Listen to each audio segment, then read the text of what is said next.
let it go. You know, they always say, there's this joke, you know, you're carrying around all this stuff with you in life, and you go, why are you carrying that around? Good question. So we're really fortunate. Thank you, Dan, for that. It's great to have you remotely, but boy, in person, we have to say, I like that touch and feel 3D thing. Yay! So I'm really grateful to present our guest speaker, Reverend Sophia Falke. And she's coming to us from Henderson, Nevada, most recently. She's an ordained Unity minister, and she has all these talents that I found on the website, including a master's degree from Cornell University, and the author of a book called Embracing Greatness, which I think we all can do. She's experienced as an ICF certified coach. She's a motivational speaker, and she is here to speak to us today on And the Greatest of These is Love. So welcome, Reverend Sophia.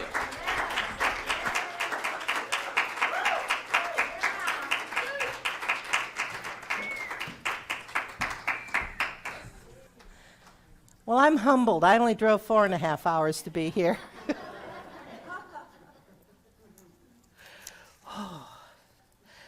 Yay! Thank you. It's February.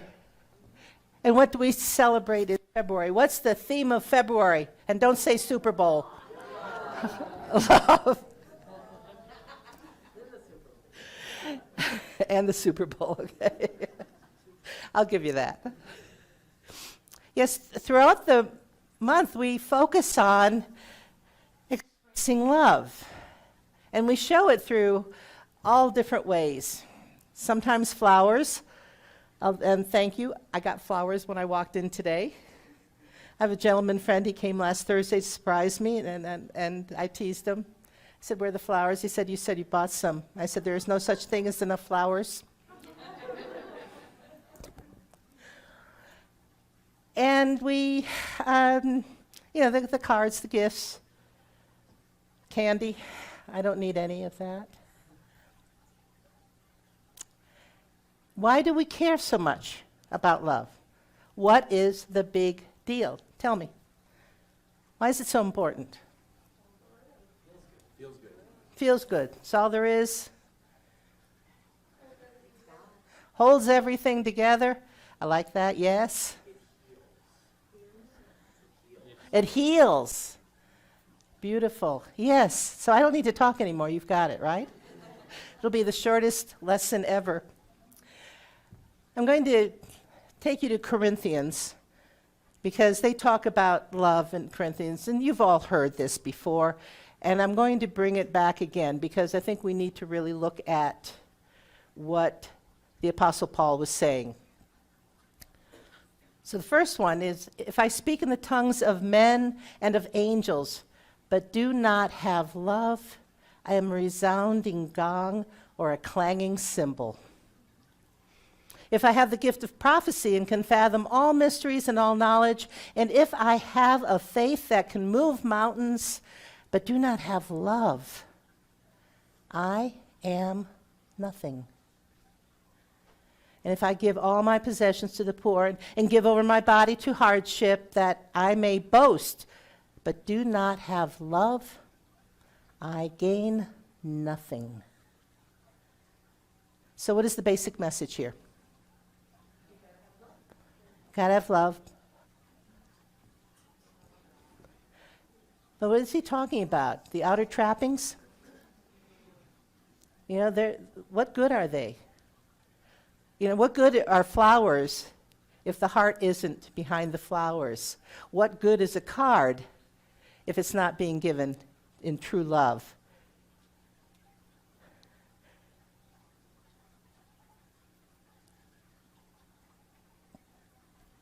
So needing to have the core of your being. It has to be within, totally, utterly. Does that make sense? Yes, it does. And does it make sense that coming from love in all things is essential to live a life of joy, abundance, good health.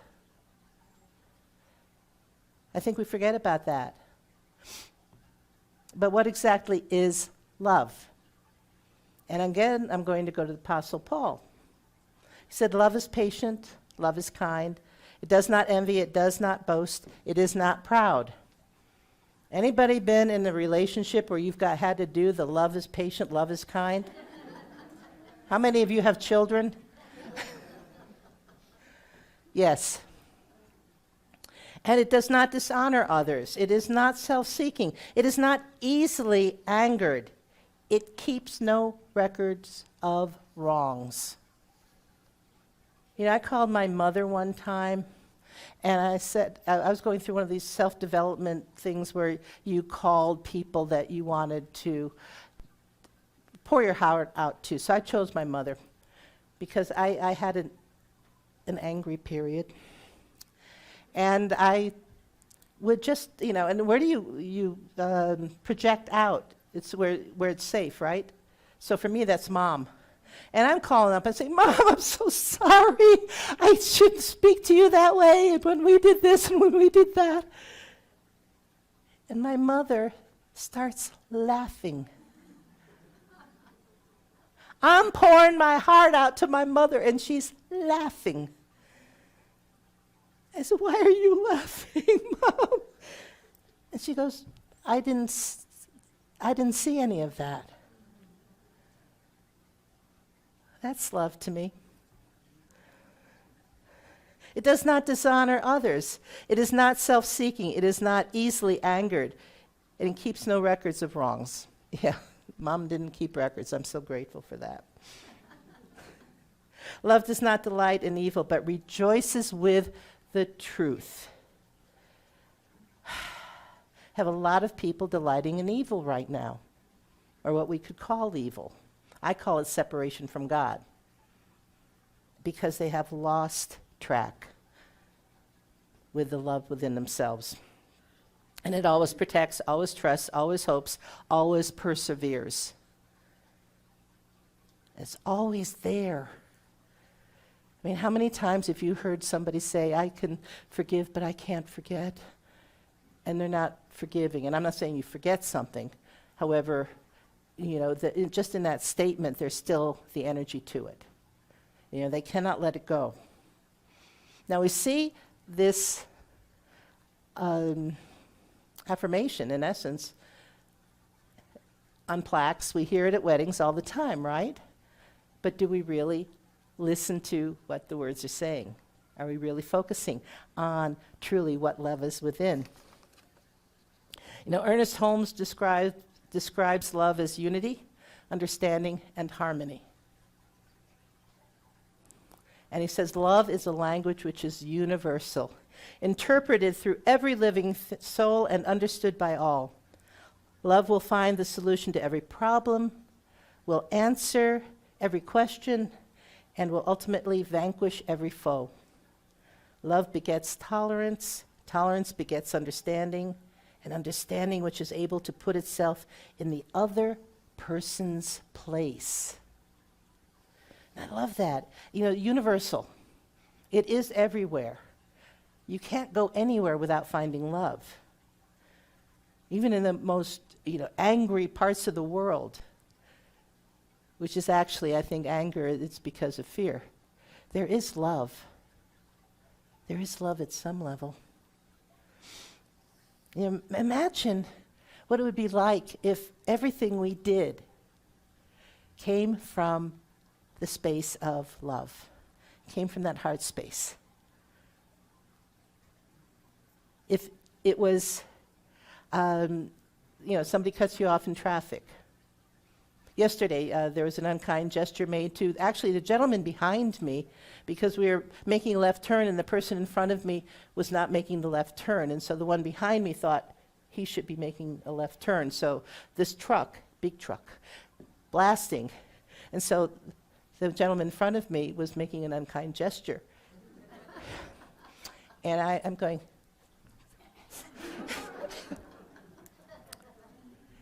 but what would it be just to breathe through that and know that that person is just in an uncomfortable state. There's something going on for them. What would it be like to be understanding? And to look in someone's eyes and see their true soul and say, yes, I've got this. You know, and if someone can't love, to be love for them.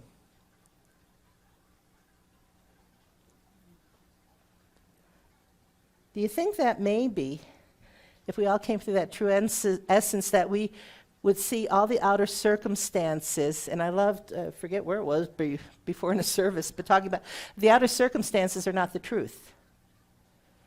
They are not the truth. So if we look at outer circumstances that are not the truth through the lens of love, it transforms them immediately. My conviction, and for this month, I gave myself a challenge. I do a Facebook Live every day. And I'm not consistent at what time of day, so it might be 11 o'clock at night or it might be 9 o'clock in the morning. However, I'm doing one on love. Just to invite people into that space of love and focus on where they can exercise love in their lives. And it might be calling someone up that you haven't spoken to in a while and saying, hi, I care about you. Or leaving that message if they don't answer. So I gave the challenge on my first day, so now I'm doing it, and I'm going, okay, who haven't I spoken to in a while? And I'm making that call every day to at least one person. You know, looking at yourself and laughing. Anybody else do foolish? Yeah, no, I could tell you don't. Okay, good. And having a sense, you know, loving yourself and having a sense of humor about it. And if somebody else doesn't have that sense of humor, just love them where they are. I thought of a story, but I only have 20 minutes, so I won't tell it to you. But if we focus on love with every thought, it's going to transform it. It's you know, replacing every constrictive, fearful, angry, hateful thought with love. And looking at what's going on the outside, and maybe it looks frightening, but finding the one thing in it that you can love. Because what you focus on expands, right? It becomes greater. It means loving others wholly, completely, wherever they are. And coming from the vibration of love when you interact with every person, every situation. And by the way, I'm not saying that you don't have boundaries, because boundaries are part of self-love. So if someone is being abusive, is being hurtful, doesn't mean you have to say, oh, I love you, and allow it. No. Boundaries. However, do it from love.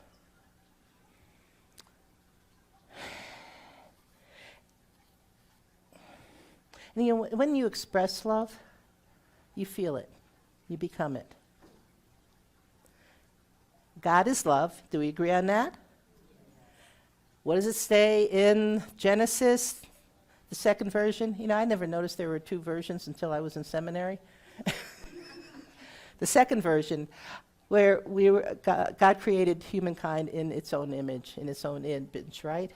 So if God is love, then does it not go that we are love? And this is different than associating love you receive from another person, because most of us have received love from a parent, both parents. We've received love in romantic relationships, friendships. But love that we receive really is a secondary source. So where is the first source of love? She got it. Within. It's within. And you know, that inner source of love, which is God, you know, we are made in the image and likeness, and we are we're spirits having a human experience. So it's inexhaustible because God is inexhaustible. And love is the great multiplier. You know, again, you find that kernel even in something that you think is distasteful or difficult or causes you angst. You look for that kernel and you notice that which you focus on in love, it grows and grows and grows, and the other dissipates because it has to in that higher vibration of love.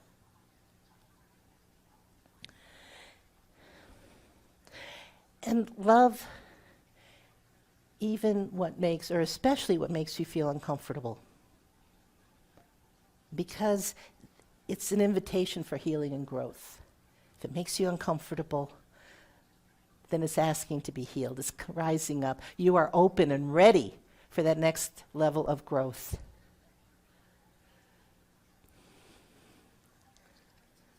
And no matter what someone else says or does, love it. Love them, because your vibration is going to raise it for them, even if they are in lower vibration. Because I think it's, I love quantum physics. I don't understand a lot of it, but Unity co-founder Charles Fillmore, he talked about science before science understood it. And I love that. But it's a higher vibration, lower vibration cannot survive. It has to rise up. Now, have you ever noticed, though, wait a minute, oh, I have another one. Now, Jesus was all about love, wasn't he? And I love this one commandment that he talked about, you know, because his disciples said, you know, what is the greatest commandment? And he said, love the Lord your God with all your heart and with all your soul and with all your mind. This is the first and greatest commandment. And the second is like it, love your neighbor as yourself. Have you ever noticed that people that go to church, go to synagogue, go to mosque, and they're sitting there, they're singing the praises of God, saying, yes, I love God, and they go out, and what do? They're not very loving to their neighbor. And I suggest that they're actually following that second commandment, love your neighbor as yourself, because they have not yet learned how to love themselves. And love begins with self-love. I keep saying that, and I'll keep saying it. And for some people, it's easier for them to say, yes, I love God, and they get very spiritual. And then they go out and give loving gestures to other people. And these are the people who have the inner conversations such as, can I truly love myself when I've messed up? I have a lot of opportunities in that respect. Can I love myself when I've had a serious financial setback, especially when I should have seen it coming? Or can I love myself when I face health challenges because I didn't take care of myself? And these inner conversations that draw us away from self-love. You know, regret, judgment, condemnation, they can feel overwhelming at times. So how can you use the power of love during these times? You know, this call to truth. Because the truth is love. The truth is God. And how can you activate the power of love to enable you to love yourself as much as you love God, so that you love your neighbor as yourself, as you love God? Ernest Holmes, I want you to know that at first I went looking for Charles Fillmore quotes because he's a co-founder of Unity, and then I said, well, wait a minute, I'm going to be in a CSL church. It's okay. But Ernest Holmes is brilliant. I love his writings. And so he says, love is the victor in every case. Love breaks down the iron bars of thoughts, shatters the walls of material belief, severs the chain of bondage which thought has imposed, and sets the captive free. And I love that little part, the bondage which thought has imposed. Our feelings, people say, well, I had to do that, I had no choice. I like detective stories and murder mysteries, true confession. And a lot of times, I had no choice. I had to kill that person, right? But to have that thought brought the feeling that caused to create the action. So our feelings come from our thoughts first. So when you start to have a feeling, it's like, well, what thought it brought that feeling? So are you ready to free yourself from the iron bars of thought? Are you ready to do that?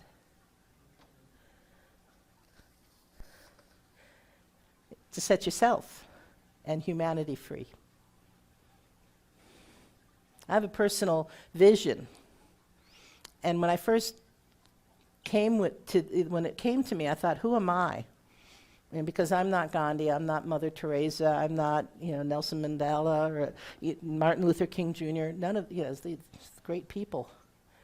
And my personal vision is to transform the world with one thought, one word, and one action at a time. And I realized, yes, because then that impacts someone else. The ripple effect.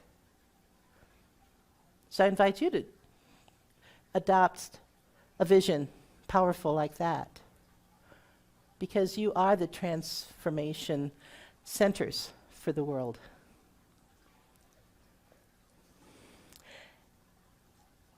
As a reminder of that inner versus outer focus during challenging times, I found an affirmation by Reverend Bill Engelhart. And it might sound familiar to you, and it might feel a little hokey, because you've all heard it, but this is with a twist. And it's to help you remember that the power of love comes from within. And it's our responsibility to be in relationship with that power at all times. And help us fully express our human beingness. Not doingness, but being. So here it is. Let's say this together. I vow to love myself for better or worse, for richer or poorer, in sickness and in health, from this day forward. There we go. All right. Let's do it again. I vow to love myself for better or for worse, for richer or poorer, in sickness or in health, from this day forward. And one more time so I believe you. I vow to love myself for better or worse, for richer or poorer, in sickness and in health, from this day forward. And so it is.